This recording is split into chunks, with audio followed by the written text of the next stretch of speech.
its reveal at the 2016 Los Angeles Auto Show, the Alfa Romeo Stelvio, a premium midsize SUV competing against the likes of the Audi Q5, BMW X3, Lexus RX, and Porsche Macan, just to name a few, has impressed buyers with its Italian good looks and performance features. And on that note, in 2023, Alfa Romeo is introducing an all-new trim to the lineup, the Estrema, or also referred to as the Extreme. This particular limited edition model will focus on combining the luxury of the Veloce and some performance attributes from the Quadrifoglio trim. With the addition of the new model, buyers have the option between 5 trims in both the Canadian and US markets, and pricing ranges between the $58,000 marker to the $100,000 range before taxes or options are applied. Now this week I'm reviewing the Veloce model, which features Alfa's 2-liter 4-cylinder turbo with 8-speed automatic transmission. This is producing 280 horsepower with 306 pound-feet of torque, and Alfa Romeo suggests top speeds of 144 miles per hour and 5.4 second range for the 0 to 100. Now, I haven't tested that theory of the 5.4 second range because gas prices are ridiculous, but I can tell you that I'm on par with Alfa Romeo's suggested 9.6 liters per 100 kilometers when combining both city and highway driving. But I've also primarily left it in advanced mode, which is built for providing drivers with better fuel economy. While the Estrema and Quadrifoglio models add Alfa Romeo's adaptive damping and independent adaptive damping suspension systems respectively, the Veloce trim also offers Alfa's standard Q4 all-wheel drive system, Brembo 4-wheel disc brakes, and Alfa's DNA drive mode selector, which includes advanced, natural, and dynamic mode, the latter in which is so much fun to activate while using the oversized paddle shifters.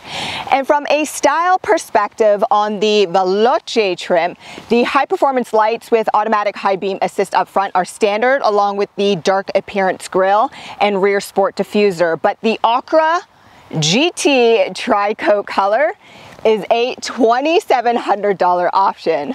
Lastly, although 20-inch wheels are standard on the Veloce trim, these 21-inch aluminum 5-hole wheels look amazing and are a definite must, but they'll cost you more.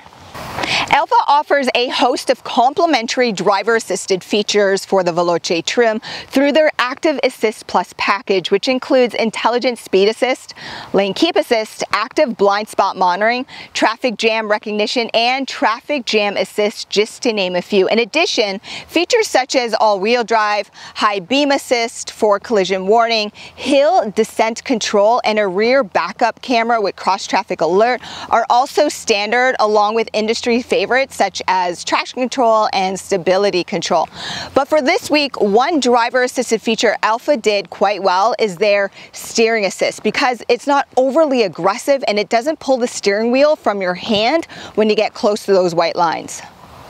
An 8.8-inch touchscreen is standard across the full Stelvio lineup, and if you want to reduce fingerprints, well then I highly recommend using the dial knob, and I've preferred using the dial knob this week. And this system is actually a lot more easier to use than other manufacturers who offer a touchpad. This has been very, very consistent. That aside, again, across the full Stelvio lineup, you'll receive Android Auto, Apple CarPlay, and wireless mobile charging is all standard, in addition to 3D navigation. That is very, very impressive.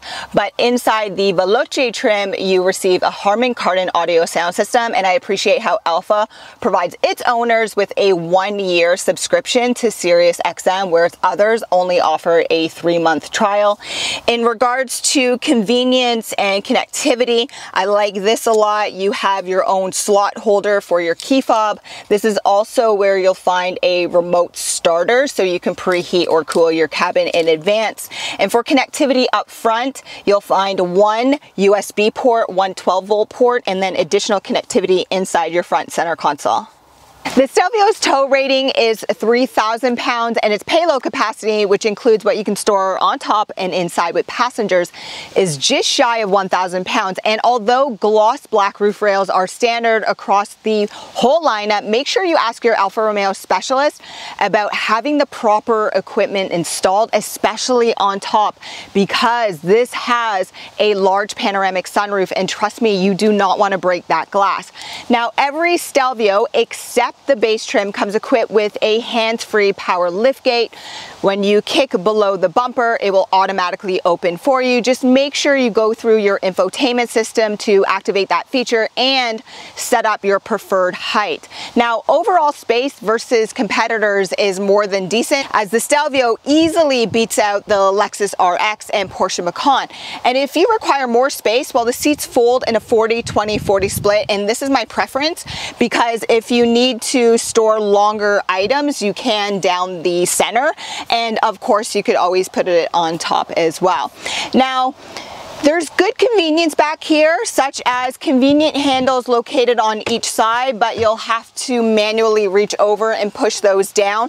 I wish that Alfa provided power rear to lower seats and lift up like the Genesis, but this is still better than nothing. Connectivity though, fantastic. So you have one 12-volt port, and then on this right-hand side, you have a 3-prong outlet, which is incredibly convenient. And then underneath your trunk floor, this is where you'll find a temporary spare tire, but this is a $600 option, or in the US, it's $450. Inside the Veloce trim, two of my favorite features are offered as standard, one being the large power-operated panoramic sunroof, which is absolutely stunning, and then rear heated seats for my guests. But the heating for the seats is only available on the exterior positions, and these seats do not move forwards and backwards, but they do fold, and use that hand lever located down here to fold the seats. Now, as for storage, up front, absolutely impressive. On the sides of the door, really good. The inside of the front center console is just okay, but I love the storage compartment located by the driver's leg on the left-hand side. That's super convenient. You can put your coffee, cards there, or your wallet, or even hide your speeding tickets. Fantastic. As for back here, we can do better. So the storage on the sides of the doors, a little bit too narrow for my liking, but you are provided with one pocket behind both front seats, but they're mesh covered, so be careful you're not going to lose small items. And then on top of here, you can take advantage of your two traditional cup and bottle holders when nobody's sitting in the middle. As for space, remember this is a mid-size SUV, so I'm not surprised that it can get tight. If you're familiar with my channel, you know I'm only 5'3", so I fit comfortably everywhere, but if you travel with taller guests or if you have taller teenagers, it's gonna get tight. But I can also add to that these seats are really comfortable. They offer great back support and even neck support too. So the only thing I'm disappointed about is the fact for a $70,000 SUV, there's not an additional climate zone back here, but you do have two nice stylish directional vents, and connectivity is pretty good too. You have two USB ports. Sport leather seats are standard inside the Veloce, and these front seats are power operated. They're also heated, not ventilated. Both sides offer thigh support, but only the driver's seat offers memory support. But the best feature within this cabin has to be the driver's cockpit. This is absolutely gorgeous, stunning, amazing, all of the above. You feel like you're literally sitting in a race car, and I love it. And although it has a lot of character, it's all easy to use. So for the steering wheel on the left-hand side, you'll find your adaptive cruise control settings and your button for your hill descent control. On the right-hand side, you'll find your voice commands, your Bluetooth, and the buttons for your audio sound system. If you're sitting in the passenger seat and you want to control the audio, well, just use this knob located down here. For your driver cluster is both digital and analog. And although other manufacturers offer digital screens across, I absolutely love this. Like it looks so cool. Doesn't matter if it's during the day or at nighttime, it looks amazing.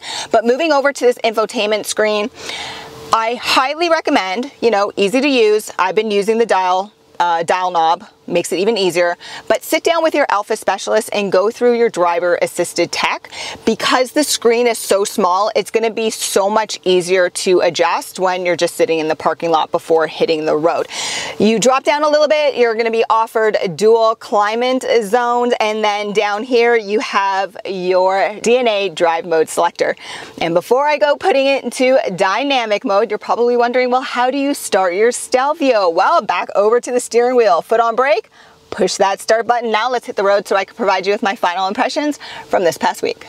2023 Alfa Romeo Stelvio, and I have never been shy about expressing my opinion for vehicles that offer a lot of character, especially beginning on the exterior. That front grille and these huge 21-inch wheels are just amazing, and the $2,700 optional paint, yeah, pretty nice too. But you just heard me say that the driver's cockpit is the #1 feature within this vehicle, and it really is. Alfa has done such a good job. It looks amazing, and when you're driving on the road, you literally feel like you're driving a race car, because the seats are also really snug, and then this looks really sporty, but it's not without its imperfections. So for example, these paddle shifters are huge, and I usually prefer paddle shifters which are attached to my steering wheel, so then it turns with my hands, making it easier to switch gears. But the paddle shifters are so huge, I don't mind that they're attached to the steering column, but the turning signal is too short, right? So when I'm using my paddle shifters and try to use my turning signal, it can get a little bit confusing, but I also have really small hands, so maybe that's why too. But regardless, this is amazing. Driving is comfortable. The drive mode selector is easy to get to and change between dynamic, natural, and advanced. And I have been primarily just using advanced for that better fuel economy, because this does take premium fuel. Besides that, visibility is good out the front and the sides. You do have a little bit of a blind spot out that third little window, so just make sure you activate your blind spot monitoring. And like I said, because this screen is a little bit smaller, you're going to want to set up your driver assisted tech before hitting the road. And then the engine. So this is by no means a CVT transmission, but when you throttle mash it, it almost kind of feels like one, because the noise reduction in here is incredible, right? Because Alfa has done such a good job with their noise reduction, it almost sounds like it's a CVT, and it's totally not. And the torque is much better once it's rolling. When you use the torque off of a standstill, it's not that good. But anyways, what I like to do is recommend a test drive in my videos, because they're complimentary. So make sure you look down in the description. I try to make your purchasing experience easier for you. So there's links down there, your warranty, absolutely everything. And while you're down there, don't forget to subscribe and hit that notification bell so you'll miss How To Tuesday or Feature Car Friday. Now, arrivederci alla prossima. Until next time, I'll see you later. Thanks for watching, guys.